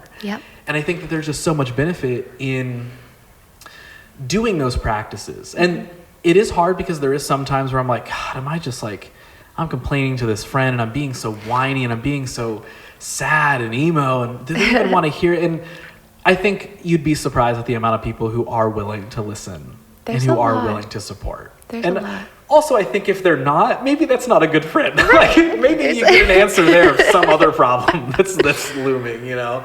But that's something that over the last couple of years, I've really learned to just harness. Is like, I am a verbal processor. There's a lot of times I just need to talk to somebody to just say things out loud and listen to their response. But also it's sort of that, like, I'm guiding them to the response that I already know almost. In a way. There's that. And I feel like just knowing that somebody heard you, there's that too. And then it also brings me to, like, when you're writing it, you have something to look at. It's like a tangible, like, paper. It's like paper or your phone. It's something, and you can look at it. You can be like, yeah, that is exactly how I'm feeling. And just like those things, they're very powerful. They're so simple, and I feel like that's mostly why it's so overlooked. But they help so much. They do. And they're, just because there's just a lot of power in just getting that stuff out of your body. I'm not trying to make it some like magical thing or something, you know, but it's like, that is what it is. Like, negative feelings are real, negative energy is real, positive energy is real. Those are very real things. And it doesn't have to be some magical, crazy thing. And there is power in learning how to navigate those things. It's not always going to be perfect, because I'm not perfect at it for sure. Me either. But those are a lot of things that I've learned of, like, how to cope with those things, how to deal with that stuff. Talk it out, write it out, whatever it may be. Just get those thoughts and scenarios and words out of your mind and somewhere else. Doesn't mean that they don't exist anymore. You're probably going to think about it in 10 minutes. But at least you did something to sort of get a little bit of it out. I would love to know, is there any of, like, the way you deal with things now, or even in a positive or a negative way that you've learned? Like, do you think any of that comes from childhood and stuff like that? Now, I ask that because this is one of the things I wanted to talk about, is that, so I fully relate on the split family thing.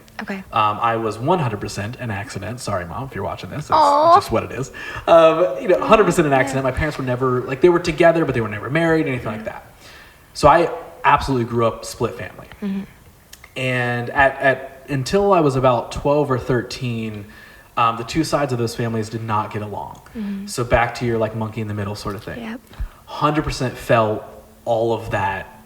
At least I would assume a lot of what you're talking about. If, like, you're like, oh, I'm the center of, like, why they're arguing. Like, what's weird? This is kind of strange. Like, can't we all just get along, sort of thing? And, you know, I've been able to, as an adult, and I'm a very, like, introspective, retrospective, dissecting person. I don't know if that's a good or bad thing. I'm sure a therapist somewhere could tell me. But I'm 100% a dissector. I try to get to the bottom of what's making me feel this, where do I think that came from, Not do the from- same thing. And it's not from, I don't know if you feel this way, like it's not from a sense of I need to control it. No. It's more so I just want to understand it. Yeah. I just want to know. And doing that, now as an adult who can look back at a lot of these things and dissect those things, I have learned a lot about myself. I can identify, like one of my biggest things that I've identified, and I'm not trying to speak ill of anybody here, but for, until I was about 12 or 13, I had a stepmom in my life who was not good at all. A lot of what she did was, mentally and verbally abusive. No. So, and she was kind of just like a bully. She was kind of still almost like a childlike bully herself. Yeah. And so what that did, and this is something I uncovered just a handful of years ago, I love joking with people. I can be one of the most sarcastic people ever, absolutely. But I'm not always great at taking a sarcastic joke. If you were to say like, yeah, nice shirt, Ross. Anyway, let's do this shitty podcast. I know you're joking, but in the back of my mind, there's something triggered that's like, what does she not like about my shirt? I'm the same way. And what does she not like about the podcast? Because Same that way. came from somewhere, right? Yes. So I would always get a little offended by small things like that. And not offended to where I would get mad at somebody. I would just get sad. Because I'm like, what do they not like about me? Yeah. And it took years of kind of dealing with that to then identify, wait a second, like let's sit and think about this for a second. You had a parent figure in your life who would do that to you daily. Yep. So you built up this, incorrectly tough skin that you don't like dealing with that because it made you feel terrible as a child when this person talked down to you. Exactly. So now even when people don't mean it in a bad way, you immediately take it, the defense mechanism pops up. Yep. And you're like, wow, you're being mean to me. Yep. And they're like, oh, no, I'm not. I'm sorry. I'm not being mean to you. Yeah, and they're like, you can tell me I'm yeah. shitty. Like, I don't know. Like, that's just how people communicate now, right? Which is a whole other weird thing of, why, I don't know, people just aren't openly nice and everyone's like, yeah, fucking nice jacket, asshole. Like, that is, weird childhood stuff aside, that is weird to me regardless. But I dissected that and I was kind of like, oh, now I understand where it came from. Mm-hmm. Doesn't mean that I don't still get those triggers sometimes. Oh, yeah. I do. Somebody says something and my immediate response is, oh, God, that hurts. Mm-hmm. But then I can now follow it up with, oh, no, listen, it's cool. They didn't mean it. That's not, you're just telling yourself that. It's the defense mechanism in your head that's popping up. All of that story to say, yeah, I was, able to kind of reflect and uncover why that is, where it came from, why maybe I feel that way. That's key. Yeah. So have you been able, like, are there things like that? Oh, yeah. I guess this is a two-part question. Are there things like that you've uncovered? Mm-hmm. And also just diving into childhood more, like what was your split family experience like? Obviously sharing as much as you want to share. Yeah. Well, my dad, like I said, was going through things I had no clue about. Substance abuse, mental health. So like a lot of his suppression of what he was going through would come back on me, or like it would come out on me. It would come out on anybody he was around. So, and it was the same with my mom. Like he was the same way with my mom, and like all of those things. That was majority of just like my day-to-day life, or like doing things that wouldn't upset him. So like to give you an example, I'm still especially when I meet new people, I'm very timid, and I want to make sure I'm not so much, like I'm very aware of that now, and I try to just really like be myself, but I'm still very timid and try to like almost do everything right so I don't upset somebody. And like that is something that I have just done my entire life. And so especially when I went to like live with my dad, I was 12 or 13. And so I got that worse. And I'm very much, and this has rolled over into like my relationships too, like my intimate relationships, because I was very much in a caretaker role with my dad. So it's just kind of like embedded in me. I'm extremely independent. There's like guys that have dated me get so pissed off because I like won't ask them to like help me with the groceries, or like, will you carry my guitar, or like something like that, just because I'm very like, it's just embedded in me now. So yeah, that was just like, that's basically my entire life. And then I learned I had BPD. And so BPD, it's not something you're born with. It happens to you. It's a brain thing, and it typically comes from trauma. So like the trauma I faced had literally like rewired my brain to do like these things that it just sucks. And so like my intimate relationships suck, not all the time, but like most of the time, or like in the past, they failed because it's really weird. BPD is really weird, and I hate to like even like say that I have some label or some diagnosis, but it's what I'm experiencing, and the things I do is very much, I meet all those like symptoms of BPD.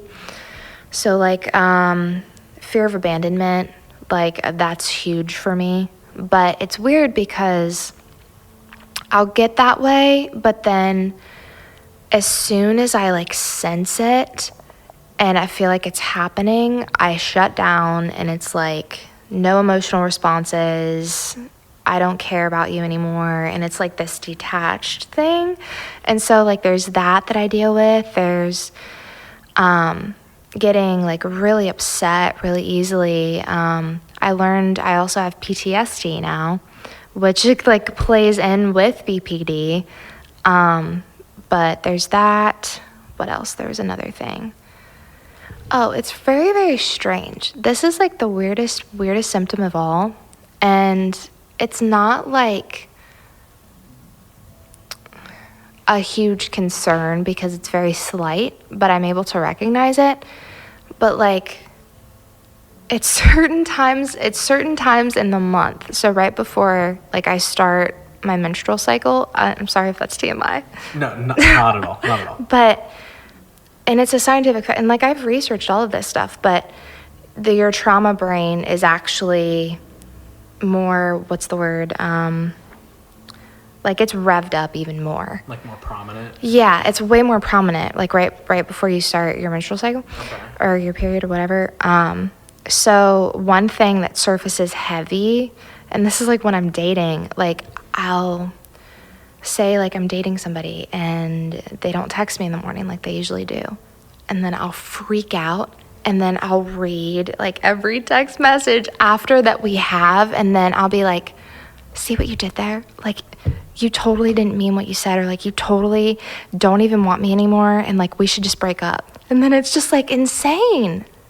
And like I don't do that as much as I used to because I'm very aware of it now, and it's just my brain, my trauma response. And I think a lot of it is wanting to be in control, because I never really was in control.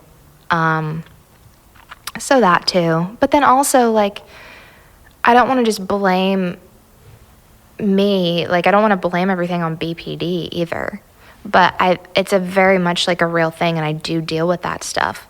And like those insecurities, heavy. Like sarcasm does not play over well with me.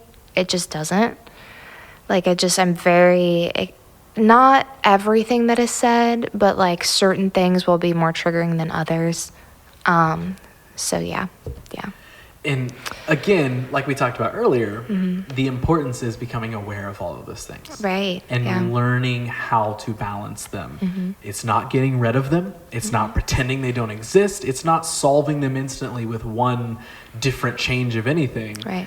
It's learning how to live with those things, learning how to cope with those things, and shape and mold them to where they have a little less control over the way that we feel about things.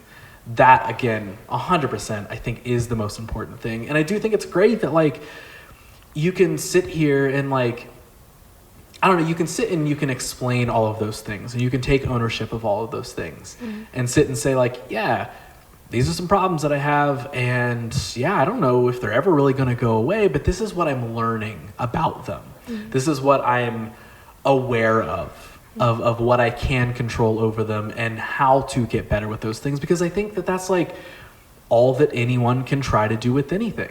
I think so too. Like, is just, okay, gain that awareness and, all right, what can you do with these things? Yeah. And like a thought process that I subscribe to, and I say it a billion times about anything. And again, I'm not perfect at it. But like, ever since I heard the phrase, what happens doesn't matter, your reaction to it does. Oh, yes. Ever since I heard that, that has been ingrained in my brain. And there are times where I'm like, yeah, I know my reaction to this needs to be better, but right now my reaction to this is just going to be just to sulk in it. And just to... Sometimes you need to. I'm just going to be like, this fucking blows. And that's my reaction right now. Yeah. And I'll get to I can fight my way out of this sort of thing later. Yeah. I didn't mean to cut you off. You're good, yeah. I have a 24-hour rule, sort of. Yeah. I take like a day completely just... I won't take a shower. I'll just stay in my pajamas. I'll just eat what I want, fuck the world. But then once that day like is over, it's like, okay, now I have to pick myself back up. I think that has been like huge for me. Just because like if I don't do something, like I will just wallow and I will, and so it's not easy to do that, but I try to just, sometimes it's a couple days, and like sometimes you might just need like a week of, but it very much depends on what it is you're going through. If it's like a breakup or something, 24-hour rule, like just 24-hour rule. Like you don't need to do that to yourself. But yeah. Yeah, and again, it does go from problem to problem and person to person, and it is very difficult. But again, it is identifying those things of like, okay, how does this make me feel right now? Do I need 24 hours? Do I need a week? Do I need whatever? But I agree. Again, that feeling of what happened is still going to stay with you. It is. And so it's not about, it's not about like, I experienced a breakup, 24 hours, I'm over it. That's obviously not what you're saying. But it's like, okay, if you give yourself that space, understand that like, all right, instead of, just sitting in it for a week, those emotions are still going to be there. You're still going to be coping with them. But the point is to begin coping with them. Exactly. Do the work that you can do, even if it's super tiny. Start doing that work because, again, that's the only thing that's going to start building you forward momentum. Exactly. And even if it's that single step of a super long journey of healing from something, it's that tiny first step. And that still counts. And it does. It's easy to not see that as a win because most of the time we look at wins as the solution. We do. A win is the end of something, right? Hey, I made it to the end. I'm done. I don't feel sad anymore. Or I got over that. Or I've moved on. Or I whatever. I think like we could change that a little bit. Like the win is just like doing sometimes. The win is just continuing. And I don't mean this to sound like as dark as it sounds, but like sometimes the win is just continuing to exist in the thing. That's not dark. You know what I mean? Like the win is that first step. The win is, all right, cool. I've now dealt with this for 2 days. The win is, okay, I've now dealt with this for a week. And I might not feel any better, but I'm still doing the thing. I'm still maybe implementing small things into my daily routine or process to pick myself back up, to try and get myself back to what I want to feel as a normal. The hard part is all of those things are so easy to overlook. They are. And even, let's take the overlooking part out of it. Even when you're looking straight at it, it's still hard to deal with sometimes. Yes. Like 100%, like I can 100% identify in the last month of my life, like I haven't felt exactly like myself. I know I'm still there. I know I'm still like doing things that I would normally be doing. And, like this conversation right now, I love having this conversation. I love making the show, meeting new people, connecting with people. If I didn't tell you that I was secretly very sad, I don't know if you'd guess that. You know what I mean? You'd probably be like, oh yeah, what a great conversation. I'm like, honestly, yes, what a great conversation. I'm like secretly kind of really sad. You know what I mean? Yeah. Like, it's easy still to be doing the things that make you feel normal and do give you positive energy. Like Yeah. this conversation that we're having right now, it absolutely is. It's adding to my cup. Good. 100%. It is Good. adding good value Mine to too. me. Good. But again, it's still like, okay, there's a little bit more in the cup. Still got more work to do. You're right. You know what I yeah. mean? I don't mean that in a negative way of like, keep No. working, but like, yeah, it's okay for those victories to be small. Oh, yeah. I agree. Another thing that I would love to talk about is like, were you dealing with all of that stuff? Because I also remember you mentioning earlier that like middle school was very difficult. Mm-hmm. Are those two things kind of all happening at the same time? Like, is it one of those cases where you're going to school and dealing with whatever you were dealing with there, and then coming home and also dealing with those things too? Like, is that what that mixture kind of was like? Yeah. Yeah. And so I was actually held back my sophomore year of high school because of that caretaker role that I was having to like uphold. So yeah. And so like trying to like do all those things and kind of tiptoe and try to have friendships, you know, try to start experiment like with dating and like finding like your sexuality, like things like that. You know, get good grades. Like that's hard enough. And you got to go to school, and then there's getting good grades.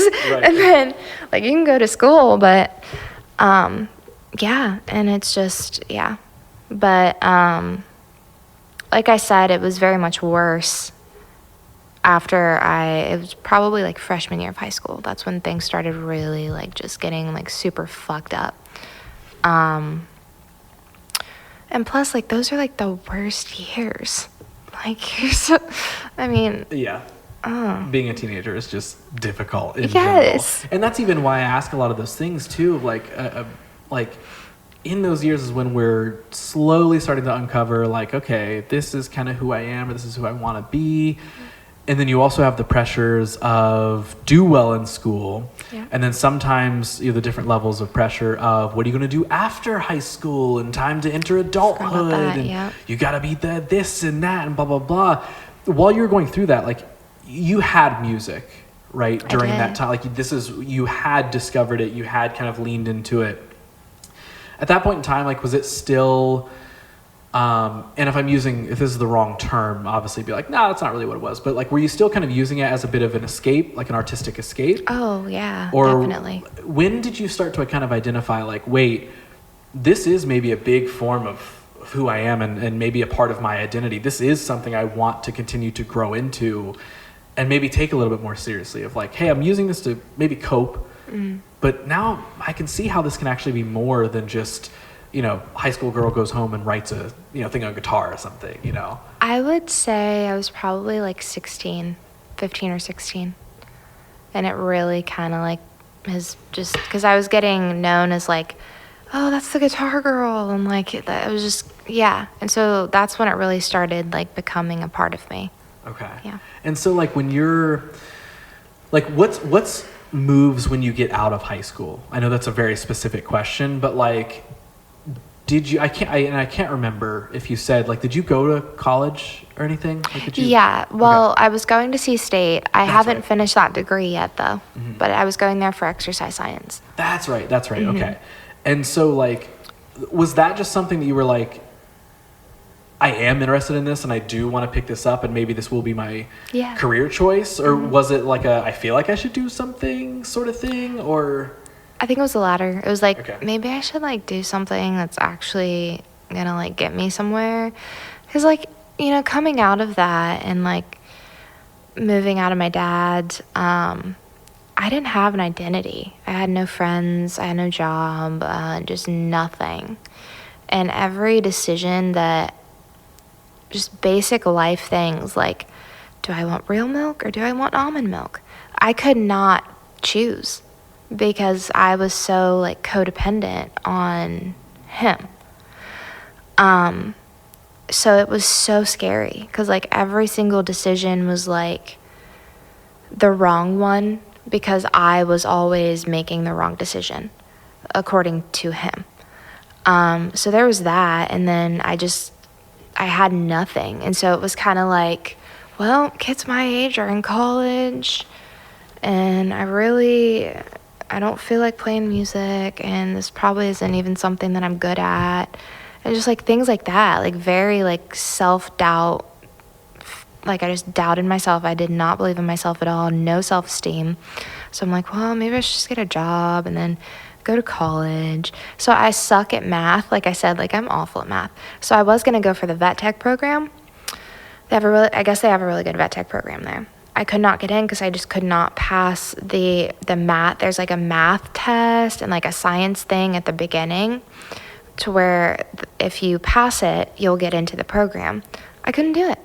I took it like 5 times and it just was not working. And so I'm like, well, I should just pick something else. So I picked exercise science. And like, I love that. Yeah. Definitely, I'm glad I like woke up and had that kind of epiphany moment, because, you know, if I hadn't done that, I would be very unfulfilled. I would not be happy at all. And I want to, like, what I've been saying to other people is I need to at least try my hardest to make this work, because if I don't, I'm just not going to be happy. Because like I do recognize I am good at it. I do enjoy it. I have a bunch of songs and stories, and it just continues to add up. Those stories and songs do, and yeah, so. Do you think you will always, this might be a dumb question, but do you think you will always hold on to music? Like even if, let's say like the goal that we all want when we try anything, let's say you don't completely break through, it doesn't kick off, the TikToks don't go viral. Do you think that far ahead, or are you very like, hey, I take it day by day? Like, no, I do. Do you feel like you'll try and find a way to always have music be involved in your life? Of like, hey, look, I love writing songs regardless, and if it doesn't get 1 million streams, still gonna write the song. Yeah, I absolutely will. And like, of course, I've explored or entertained thoughts of, and there's times even now where I think about just all the things that like famous people go through, all the things they have to deal with, lack of privacy, the pressure, the fake people, like all these things. I'm like, do I really want that? Is that going to be good for my mental health? And a lot of the time, the answer points to no, it's not going to be good for you. You're not going to be any happier, so on and so forth. So then I revisit the thought of just songwriting and like making money from that, or sync placements, because like, yeah, like I do have a part of me that wants to be on a piece of land with a husband and a child, and then of course all my dogs and all my cats and my horses. Like I have it all, yeah. And so really it's just kind of, I guess I'm just riding the wave.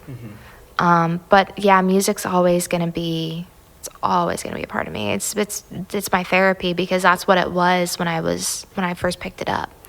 Yeah. Left field question for you. If you could identify one point in time in your life that, let's pretend time machines and time traveling exists. That would be cool. You can go back and visit little Faye at any point in time. Oh, you're going to make me cry. In your life. That's okay. That's okay. I mean, unless you really don't want to, then I can just ignore this question. No, I want to tears are welcome on this show. If you could go back at any point in time in your life, talk to little Faye, where are you going? What point in your life? And what would you tell her now? Oh gosh, you are deep. You are deep. I would go back to when I was 9 years old. And at this point in time, first off, I just have to shout out my mother, because she constantly was like working and like just sacrificing herself for my sister and I's happiness. But she had a good job at this point in my life. She was working at Nationwide, making decent money. So I was able to pick up horseback riding. That's why I love horses. But I was leasing a horse down where we lived, and I was doing that like up until I was like 13, so right around the time I moved with my dad. But I had this horse, her name was Pearl. Loved that. It was always just like going there after school and then I would come and do music, or it'd be like vice versa. Because like when you're leasing a horse, they do keep up with a lot of like the extra upkeep of like feeding and watering and all that. You do have to come clean the stalls, and like you would get like a talk to if it was like more than a couple days or something, like, because it's their horse, you're just kind of like renting it. But I was leasing this horse Pearl, and there's this memory. I did barrel racing, so she was like a Western show barrel racing horse. So I would take her into the field bareback a lot of times with just her halter on, and I would tie the lead rope over her neck and onto the other side of the halter, and then I would just spur her one time, like just tiny, just a tap, and she would take off. But I remember, and it was perfect weather. I had a sweatshirt on and jeans, and we were just going down like through the field. And I remember I got really scared because there was this big puddle, this rain puddle, and I'm like, oh my God, I'm gonna fall off, I'm gonna die. And she just like right over that, and like I didn't even really notice. And that memory is like stuck with me because it just felt so good. I was alone, it's peaceful out there. But I guess like to answer the other part of your question, I would tell her a lot. I would probably say not to sacrifice herself for the sake of others. And like if there's a want or there's a desire, follow it, and like don't listen to like what anybody else is saying. Don't try to like fit in, like things like that. I'd also say to move back, like, or just stay with at that age, I hadn't moved with him yet, but, like, I'd just be like, listen to your mom. Maybe, like, don't, like, fully, like, listen to your dad, but it's okay. I don't know. Yeah, no, I love that. Let's stick with the time travel question for a second. Okay. I'm going to make you think even deeper. Okay. And this is a little more imaginary. Okay. So right now, if future you were to show up right now and talk to you, No way. what do you think, or what do you hope that she would share with you now? Oh, wow. These are good questions. I hope she wouldn't be still smoking cigarettes and nicotine. And I hope she would share... Oh, God, that is a good question. I hope... Are you, like, saying, like, in hopes of, like, where I want to be type of thing? Maybe, playing that imaginary, looking forward in the future, thinking on that law of attraction, thinking on that, Okay. the affirmation side of things, maybe. If you were picturing what future Faye is going to say to you, Okay. what would that be? What do you hope it would be? I'd hope it'd be something like keep going and stay present, because you can do all the extra, you could do all the work, but only this much work is going to get you, like, you can do all the things that you need to do in a day, but dwelling on it or worrying as to whether or not those things are going to work is going to take you away from being present. So, like, be present, because you're still going to get there regardless. That's what I hope she'd say. Love it. Okay. So before we wrap up, I have a last. I'm gonna keep it the more formal questions Okay. right now. So I've been trying to do a new thing with the show and toss 2 new questions into the scenario here. One of them I have done a terrible job at keeping up with, but I still want to try it because I want it to work. And that one is, I want you to give me a question to ask my next guest. I do not have one for you because I have forgotten and haven't kept up with it. So It's this okay. is me retrying. No, go for it. So what question would you want me to ask my next guest? The question I want you to ask your next guest is, are they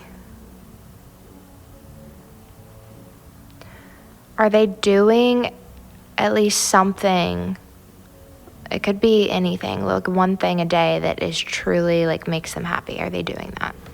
It's a solid question. I like that. Okay, good. I'm also going to remember the timestamp so I can actually go and get this question to remember it for next time. The other question I've been adding in is giving you the chance. I know we talked about this a little bit earlier, but giving you a formal chance to throw an official question my way. Okay. So now, for the next handful of minutes or whatever, this is your podcast.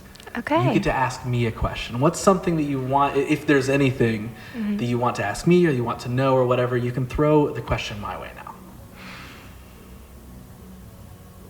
Where do you hope to be in a year? It's a really good question. I want to be simply comfortable and having fun. Okay. With everything that I'm doing. I like and that. I'm like there now, but there's still, like tiny detail things that are like, and of course nothing is ever perfect. So I'm not imagining, wanting a perfect scenario, but I think, I've luckily via a lot of work and a lot of struggle, I found myself in a position that I have wanted to be in. Getting to do a lot of the things that I want to do and getting to be the person that I want to be. I would say if I'm looking forward a year, I just want that stuff to still be intact, but I hope that there's progress and I hope that there's growth. I hope that there's like a new version of all of this stuff or a new version of me that maybe even right now I'm unaware of. Because I feel like that happens a lot. It does. That's a great answer. All right, so I can stay on the podcast. It's good. Last question. Unless there's anything else you feel like we haven't. Is there anything you're like dying to talk about? Is there anything you're like? Not really. Dude, no. we didn't even get to this part of my story or anything like that. I always like to double check. Okay. So in that case, I wrap up every single one of these episodes with the exact same question. Okay. And that question is, if right now, everyone everywhere in the world could hear you speak, that microphone is a live feed to everybody. Okay. And you get to speak to everyone. You have a live mic attached to everybody. What is it that you want to share with them? And what would you want them to hear? I want them to hear, and I'm huge on this, that they have more potential and more power than they think they have, and that they are capable of doing essentially anything that they want to do ever in the whole universe. And it all starts in your mind. I have a tiny follow-up to that. Okay. This is another thing that I feel like I'm going to start adding in. Even though that's that's a perfect ender. But I'm going to follow up with one more thing. That advice that you just gave, do you feel like you follow it yourself? I do. Okay. I'm not saying we're human, so there's always going to be fear, but I try to just, even if it's blindly, just power through it.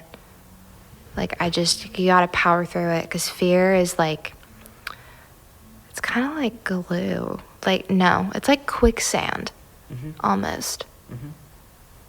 Maybe not that. It's just sticky, and it'll stick to you. Yes. Absolutely. And you gotta like just get it off of you and just keep going. I love it. Faye, this was a blast of a conversation. It was amazing. This was so much fun. I'm glad that we finally got to make it happen after all this time. It was seriously, I feel like we became friends. I do too. And you don't have to say that for the show. But if you say no, I will cut it out. I will edit that out. I will edit that out because then I can't have people hear that someone's like, we're not friends. I did this because it's a podcast, bro. I don't care. Oh, man. No, this was a blast. I am just, and I mean, I say this a lot with this show, but I'm always just so thankful whenever anyone comes on the show and genuinely does share stuff in their experiences and what they've been through and what they've learned and all that sort of stuff. That's absolutely, I love connecting with people in that way. We could have sat here and had like a hype conversation about, just like, we could have spent the 2 hours, talking just about your music. And I'm not saying that wouldn't have been fun. Oh, come on. But I love digging a little deeper into everything else. So I'm glad that I don't know. It's awesome that you came on the show, and after all this time, again, trying to make this happen, I feel like it was worth the wait. This was a very fun conversation. I think so too. So thank you. Of course. Yes. So, we talked a lot about social media and all that sort of stuff. We'd be remiss if we didn't close out this episode by letting people know where they can find the stuff that you do, the music you make, online, around the internet, around social media, all those sort of things that we demonized for half of this episode. But no, for real, do you want anyone to check you out on social media, find the music anywhere, plugs and promotions? Right now's the time. Yeah, I would just say go to fayband.com and just listen to the music. Like, that's the premise of all of it. I just have a lot of stuff that a lot of songs I feel like can be related to and can be doing what I do. I listen to music to like escape. So like that's kind of like what I want to do for other people. I want them to listen to my stuff, like to deal with what they're going through. So yes, fayband.com, and everything's on there. Perfect. Dude, this was so much fun. It was. We did it. Thank you so very much again. No, thank you.